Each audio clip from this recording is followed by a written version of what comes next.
that team is, that defense. Carson was complaining about protection. We got the best O-line in the business for you. And we brought back T.Y. Hilton to help you out a little bit. So I think Carson Wentz and the Colts have a chance to be really, really good this year.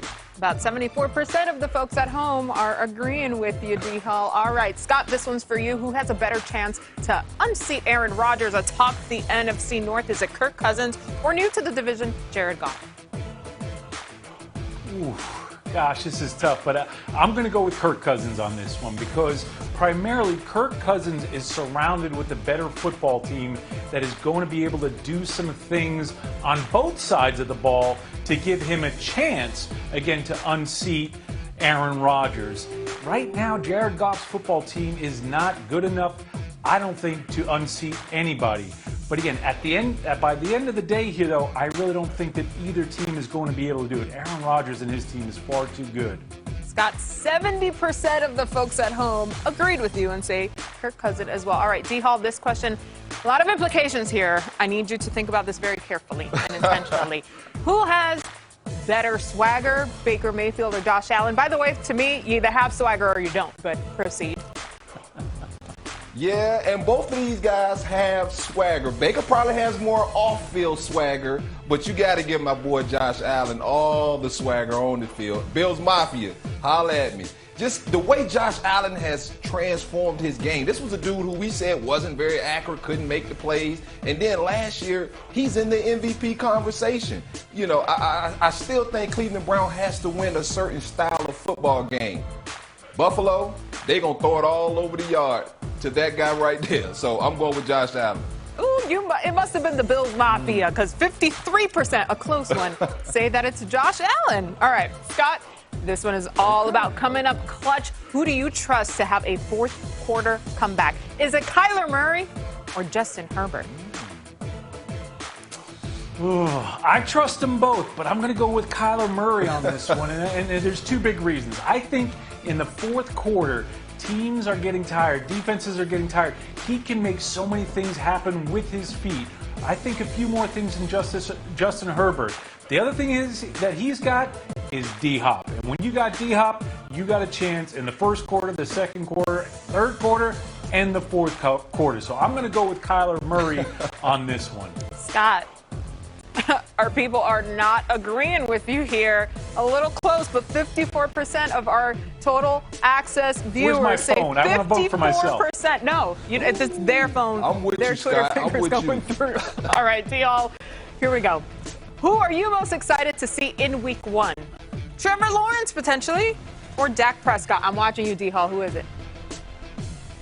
Hey, now people don't know I love me some Trevor Lawrence now. I'm talking about love me some Trevor Lawrence. I've watched that kid since high school. I think he's going to be an absolute stud. But I got to go with my man Dak Prescott. You know, when you think about the contract he got, everything that we talked about for the last couple of years with Dak Prescott, I can't wait to see the stress of not worrying about a contract, just going out, playing ball, being the leader in that locker room for that football team. Because he's the leader for that team, not just the offense, for that football team. And they missed him last year. Okay, listen. I don't know Trevor yet, but apparently all the folks at home sure do, because 70% of them said Trevor Lawrence. Right? Wow. I'm still on Team They love Dak. the shiny new car. Clearly. That's what it is. The Clearly. shiny new car. I don't know him yet. Well, we're going to have to see. But before Trevor Lawrence can shell out in week one, he's got to get officially drafted, right? The 2021 NFL Total Access. I'm MJ Acosta-Ruiz. The Pro Day circuit continues as we count down to the NFL Draft. D'Angelo Hall and Scott Pioli holding it down with me tonight as we take a look at the guys 21. But we'll start with the guys already in the league. The offseason boys, the Cowboys, that is. The self-dubbed Hot Boys Dallas defense from just a couple seasons ago definitely cooled off in 2020, where they ranked in the bottom 5 in points per game allowed, rush yards per game allowed, and passing touchdowns allowed. Here's Jane Slater with more on the state of the Cowboys. You have to appreciate the moment of transparency from Cowboys head coach Mike McCarthy when he wondered, what the hell did I come back to last year? And who could blame him when you can and some after his year away from football, and the privilege to come back and do what he loves, which is coaching football. was the defensive side of the ball that underperformed. A side of the ball so bad you would have to go back to the inception of the team in 1960 to see worse play. But Thursday he said that was one of the #1 things they addressed at the end of the season. Quinn. Dan, he was with the Dolphins, and he was with the with the 49ers. Just his reputation as a D-line coach, and then obviously when he went to Seattle, did a great job there. So we've had some battles, and then in the NFC Championship game in 2016. So have a good history with Dan. 16 takeaways in 7 games over a period of 8 weeks. Not bad, and something they want to build on. And it was McCarthy who joked as they look for more playmakers on that side of the ball. He wouldn't be surprised if they draft a few defensive players come April. All right, so here's a closer look at those defensive metrics we mentioned a little bit ago. The 2020 season was the worst statistical season for the Cowboys defense in several categories, including passing plus rushing touchdowns allowed and opponent passer rating. All right, let's bring in Scott Pioli and D'Angelo Hall here with me. All right, guys, listen. We know Dak's got the deal. He's progressing through his rehab. All good, right? So let's focus on the defense here. So how can new defensive coordinator Dan Quinn really take this defense to where it needs to be? Scott, I think this goes beyond X's and O's. What do you think? Yeah, it really does. Dan Quinn has a mentality about defense called all gas, no brakes. And that is what Dan Quinn is going to implement. He's a very, very smart man with a simplified defense. So his players on defense are going to be able to run and hit. That's what Dan's defense is all about. Assignment football, playing hard, playing fast. So I really think that the addition of Dan Quinn and one of his top assistants, Adam Durde, are really going to make an impact and an imprint on this Dallas Cowboys defense. And to me, I just see this team being able to play a little bit better because the players that they have on their roster right now seem to be more fit towards Dan's defense than Mike Nolan's defense last year. Yeah, Scott, you're absolutely right. When you think about this Seattle style of defense, because that's what we all dub it, right? It's letting everyone on the back end play fast, protect from the deep ball, and letting your guys up front hunt. That's why Seattle always had those dominant pass rushes. And so at the end of the day, how can Dan Quinn get his group to generate more pass rush, right? You heard Jane say that in the draft, they're probably going to be looking at some of these defensive players because they have to get better on the defensive side of the football. We all know offensively what they're going to be able to do with Dak Prescott and those talented receivers. But if they can't stop those deep balls being thrown over their heads, and you didn't see them make a lot of moves in free agency, I think that's what was the head scratcher. You let Xavier Woods walk out the door. You let your top corner, Awuzie, walk out the door. And so they have to, by simplifying this defense and bringing in Dan Quinn, they still have to somehow find a way to generate that pass rush. But you're absolutely right, Scott. Letting those guys play fast is going to let those guys make a lot more plays than they did last year.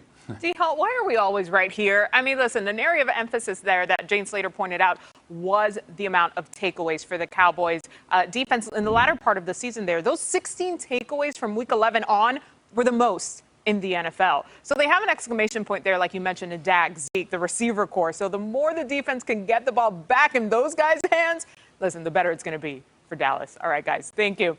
Meantime, as we keep it in the NFC East, that's where quarterback Joe Flacco is headed. The former Jets QB signed a 1-year deal with the Eagles worth up to $7.5 million. It's the former Super Bowl MVP's 4th team in as many years. And Flacco says, listen, he's ready to prove that he's just not a journeyman quarterback.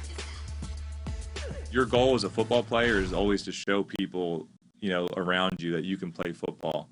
And I don't care what level of playing that is, whether you're the first string, second string, third string guy on the team. And that's really what my job is. It's going out in the field and proving to everybody that I'm not just some old guy that's been around the league and, is coming to a new team. My job is to prove to these guys that I deserve some respect and I can play this game at a high level. All right, Philly's QB room gets a veteran presence there with the addition of Joe Flacco after, of course, they traded Carson Wentz to the Colts. I see you chuckling there, D-Hall. We're getting to it. This team in a rebuild. Jalen Hurts got to be QB1, right? But how can the Eagles really get the most out of Hurts, Scott? Yeah, they're going to have to add some pieces around him, clearly. They have a lot of improvement to do in terms of talent and players around him on offense. They have 2 serviceable tackles, but they're going to need to add some more players on offense that can gain yards and help him develop as a quarterback.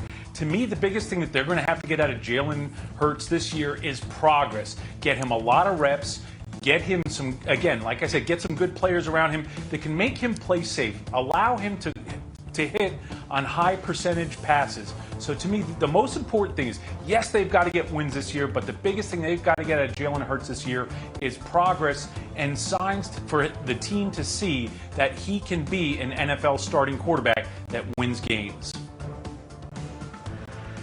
Yeah, Scott, and after 4 games, you really didn't see enough from Jalen Hurts to say, hey, he's going to be the guy. But what I want to see this season is just like you said. I want to see him with that 6th pick. Go bolster that offensive line. Give him that weapon, right? Protection in the pocket. You always talk about, do you go get the quarterback? Always feel like the quarterback is the last thing you get, especially when you're trying to draft in the top 5, top 10. Go get an offensive lineman. Help Jalen Hurts continue to develop, because what that young kid needs is reps. He needs reps in this offense, trying to figure out what Nick Sirianni is going to do with this offensive scheme. I think that, to me, is going to be the caveat to how the Eagles ultimately do this season. Yeah, D-Hall and Scott, we had Jalen Hurts on Total Access here during Super Bowl week. So I pressed him a little bit about that QB1 role. He wasn't giving me anything, of course, but we did play a game of fill in the blank where ultimately we did decide that he would be balling, if nothing else, in 2021. Listen, he is not here to blend, definitely not here to fail, but we'll have to see if those pieces around him, as you guys talked about, will support that effort. Okay, we will see inside NFL team draft rooms once again during the 2021 NFL Draft. The league outlining protocols today that clubs need to follow in order to return to in-person draft rooms. So for more on that, let's bring in our NFL insider, Ian Rappaport. Ian, what else does the league have in place regarding COVID-19 protocols for teams during the draft this year? There's one thing, MJ, that we learned last year is that you can have a draft and have it not look normal. But what everyone wants is those shots you showed right there. Teams sitting in draft rooms without masks, looking like they're doing football work. That is what we are going to get this year, provided that you are vaccinated. That's what the NFL sent out in a memo today. If their team officials, if personnel people are vaccinated, if they've gone through both vaccine shots or Johnson & Johnson 1 shot and the 2-week waiting period, they are allowed a maximum of 10 people in the draft room. And you are allowed, without a mask, you are allowed to relax some of the social distancing, and you're allowed to eat. Another incentive in the NFL circles to get people vaccinated. And of course, Dr. Alan Sills broke a little news on the network today, telling our Judy Batiste that they are not going to force players, the NFL and the NFLPA, are not going to force players to be vaccinated. Instead, they are going to encourage players to be vaccinated. And similar to the draft room situation, there's going to be incentive for players to do it. For instance, if you're a street free agent, easier to change teams or to go work out if you are vaccinated. And obviously, that is one thing. You're not going to have to go through the testing program if you're vaccinated. So again, not mandating, but encouraging. Yeah, plenty of incentives there for sure. I don't know, Ian. I'm going to miss the kids and the dogs at the draft, but I get it. Back to business, right? Okay, let's get back to off-season moves here, because the Cardinals continuing their free agency spending by signing Malcolm Butler. What are the details on this one?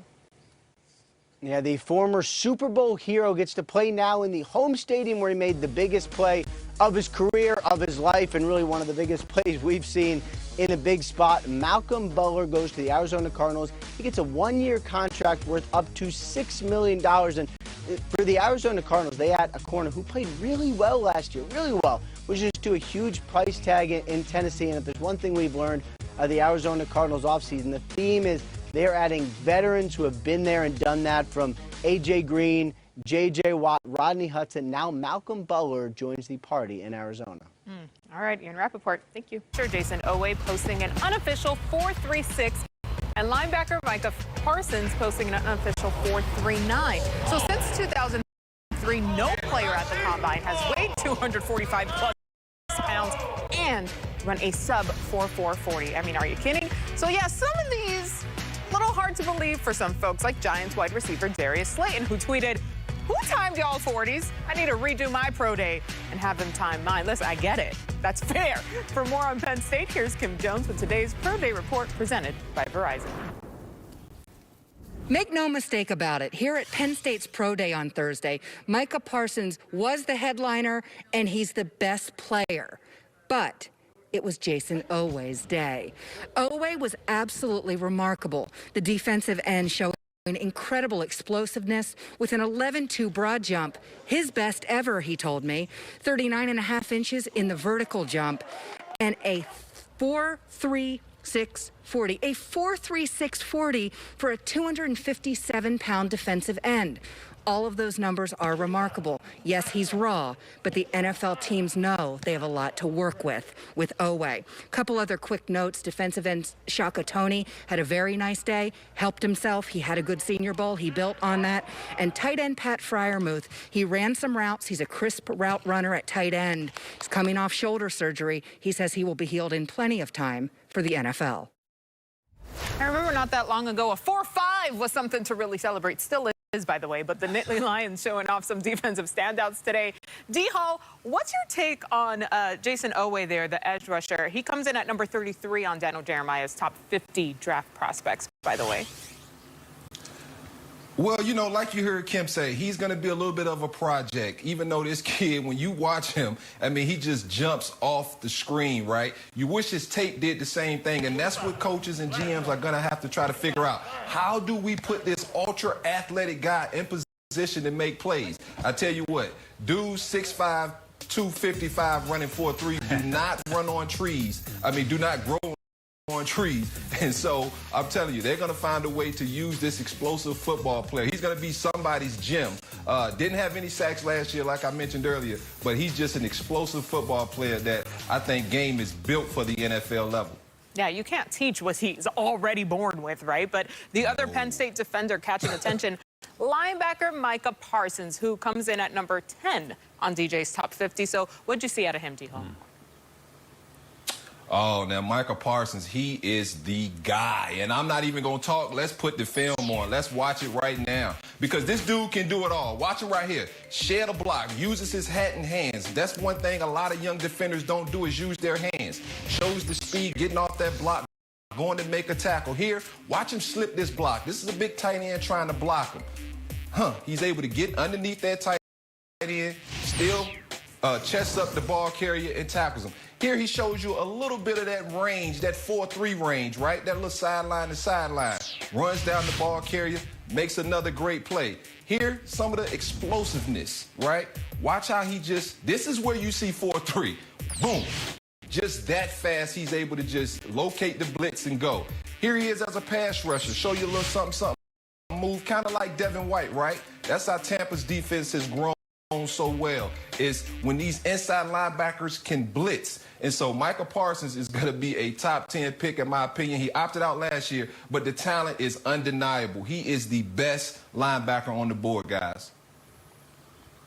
D-Hall, I agree with you completely. One of the things you mentioned early on in that clip, too, was not only his use of hands, the use of length, because he has real length in those arms and his overall body. He's a terrific height, weight, speed prospect, but on top of that, he plays to all the numbers that we have. He's explosive, he's dynamic. The other thing you mentioned too is that he has position versatility. He can play on the edge in pass rush in sub situations. He can play on the inside. So to me, this is a terrific young ball player that has tools but can play with them as well.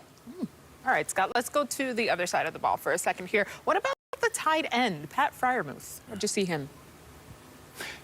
Yeah, I like his tools. He's not T.J. Hawkinson. He's not going to be like Cole Kmet. But what I like is his size and his athleticism and the ability that he has to develop. He needs to develop as a blocker. That's an area where he probably needs to improve the most. As you can see in all these highlights, what we have him is him split out for the most part, not at the wide position, in line at the tight end. That's where he needs to work and develop and become bigger, stronger, and more, again, just a better inline blocker.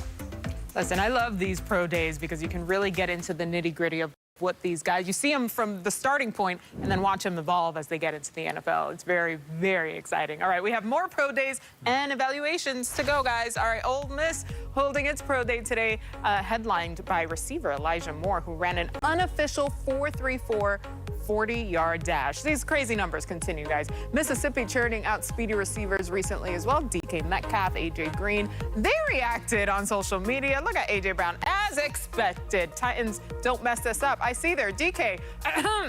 Seahawks. He didn't put the I just added that for emphasis there. All right, also in the SEC, Tennessee holding its pro day today. Wide receiver Josh Palmer checking the boxes for NFL scouts.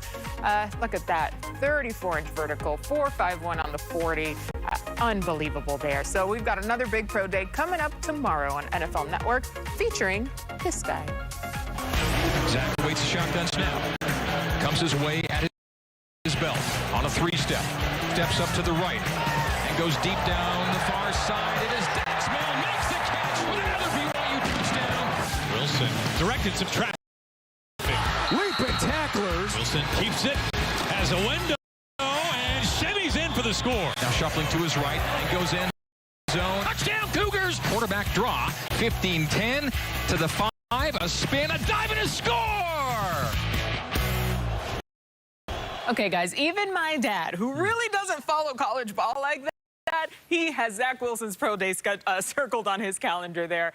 So what is it that you're looking for out of Zach Wilson on Friday, Scott? First of all, MJ, this guy went from being an intriguing prospect a year ago to all of a sudden he is the man. And he did that because of a terrific season in 2020. Now, the part that you have to look at is the competition, the level of competition that he played against. How many NFL defensive players did he go against this year? Now, what I like about him is the fact that he's athletic. He can throw as an athlete out of the pocket. Some of his best football is played when he has broken the pocket and does things. So to me, what I really need to see from him is how well does he set his feet and throw in the pocket.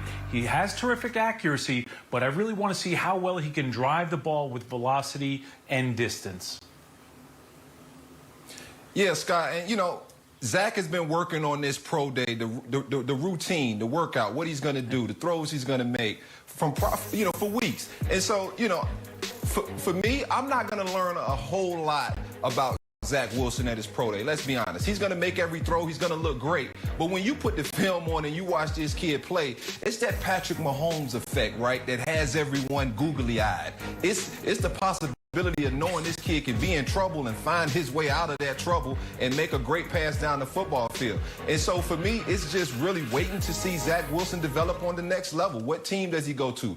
Does that offense cater to what he does well to set the kid up to succeed? Because, I think at the pro day, he's going to look great. He's going to go out there and make every throw. He's going to move around in the pocket. I love to see his pro day. Maybe they incorporate some RPO things where he can read some things, running out the pocket, showing everyone that he can throw on the run a little bit better than I think people anticipate. So I think Zach Wilson is definitely going to, show everybody how great of a football player he is.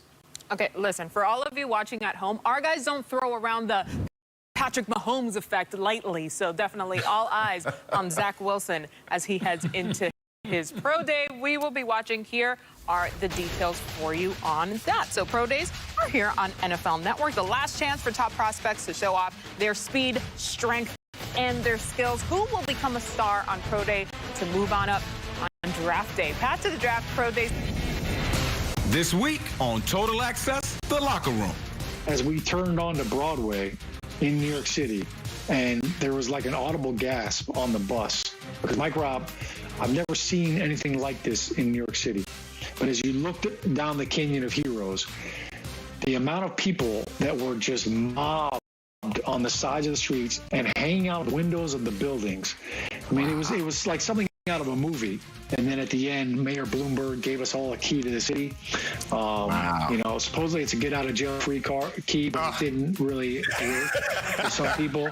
But it was a great moment, and it was something that I know that we all will cherish forever. Scan the QR code on the screen right now for the latest episode of Total Access, The Locker Room. Like us and subscribe. New episodes every Wednesday and Friday on Apple and Spotify or wherever you get your favorite podcasts. Oh, Sean O'Hara is the best. All right, Rams linebacker Leonard Floyd had a career-high 10.5 sacks last season. I mean, it helps when you have Aaron Donald in front of you and Jalen Ramsey locking him down behind you, right? Do you think maybe that's why Floyd wanted to come back? I wanted to play with AD and Jalen Ramsey. You know, I wanted to run it back. We was the best defense in the league last year, so I want to stick around with the same players and try to do it again. The Rams have been a little lopsided in their offseason moves. Yes, they re-signed Leonard Floyd, got a new QB in Matthew Stafford, and nabbed Deshaun Jackson, by the way, a one-year deal worth $4.5 million that could reach $6.25 million, according to our Mike Garafolo. But look at how many guys went out the door, including Michael Brockers and John Johnson. So let's get a true front office assessment here. Time now for Pioli's progress report. And both Scott and D-Hall will be grading some team moves here. Scott, I'm going to start with you. Give a little progress report on a couple of teams 2 weeks now into the free agency craziness. We're going to start with the Rams. What do you like so far? MJ, I see them as showing progress and making progress, that's for sure. They are doing some good. I love the Matthew Stafford trade. I really think that's an upgrade for them. And he's a guy who's in right near the prime of his career. So to me, this is a very, very helpful move. Now, the other thing that I did like was the addition of Raheem Morris on the defense. I think this is really going to help the Los Angeles Rams, truly. Then the other thing that I think they need to work on, and I don't want to be too critical, but I think they need to work a little bit on the offensive line. They still have to figure out who is going to be the replacement in time for Andrew Whitworth, who's getting a little bit old out there at the tackle position. Yeah, Scott, I love your assessment. When you think about Matthew Stafford and what he brings to this offense, I mean, goodness, you know, Sean McVay has been kind of making it work with Jared Goff, right? This team was in the Super Bowl a couple years back, and now you upgrade to a guy like Matthew Stafford who's never had a run game. Wow. I just can't wait to watch the Rams go out there and go to work. All right, guys, let's take a look here at the Browns offseason moves. That is the next team we're talking about. So they re-signed wide receiver Rashard Higgins, linebacker Malcolm Smith, and kicker Cody Parkey. There's John Johnson, who came from the Browns, we just mentioned there. But they've also shed quite a few defensive pieces. So, Scott, do you like what you've seen from Cleveland so far? MJ, I see this as solid, not spectacular, but I'll follow that up by saying I don't think that they needed to have a spectacular free agency period. They have a good staff in place on the coaching side. They have a very good front office. So I think that they've done the right things. The addition of John Johnson is a big help. Now, the one thing that concerns me a little bit, and I don't know how much of a concern, but is the absence and loss of Adrian Clayborn. Adrian Claiborne's a player that a lot of teams may not know or may not understand, but he was a top pick for the Tampa Bay Buccaneers, but I spent time with him. He was a big part of our locker room and the defensive line room when I was with the Atlanta Falcons. He was one of our key leaders, helped us go to that Super Bowl. After that, he goes to the New England Patriots and wins the Super Bowl. Goes to the Browns last year and helps them achieve. He is a glue guy. He is a championship makeup guy, a championship player. I just hope that the Cleveland Browns have someone to take his place and help in that locker room. Oh, Coach, I tell you what, you mentioned John Johnson, man, and I think he is one of those guys. You know, he wore that C in L.A. with the Rams, and I'm guaranteeing he's going to probably wear that C with the Cleveland Browns. And so I like what the Browns have done because I felt like they needed to get better on the defensive side of the football, and I think they've gotten better on the defensive side of the football. And just think about this, guys. That Cleveland Browns team was that good and made the playoffs without OBJ. And I tell you what, that dude is different. And so when he gets back on that football field with that team, hopefully they find a way to add that run game and have him some one-on-ones on the outside to win. All right, we have one more team to assess here, guys. Let's take a look at the Washington football team. The most notable additions here were, of course, quarterback Ryan Fitzpatrick, wide receiver Curtis Samuel, and cornerback William Jackson. So, Scott, in your assessment, how is Washington doing so far? What have you liked? I kind of see them standing pat. I like the addition of of Ryan Fitzpatrick. To me, it's kind of a trade-off right there. What I love was the retention of Brandon Scherf, who I believe is one of the absolute best inside players in the National Football League as an offensive lineman. But to me, I got to tell you, the best acquisition, in my opinion, that the Washington football team had this year was the addition of general manager Martin Mayhew, who I have a ton of respect for. I think is one of the top front office executives, but also evaluators. So to me, they did a couple of good things on the field that stand pat, but a significant upgrade by adding Martin Mayhew to their football team. Yeah, Scott, you can call me a homer, but I love what Washington has done so far. They went out and they got a guy like Curtis Samuels to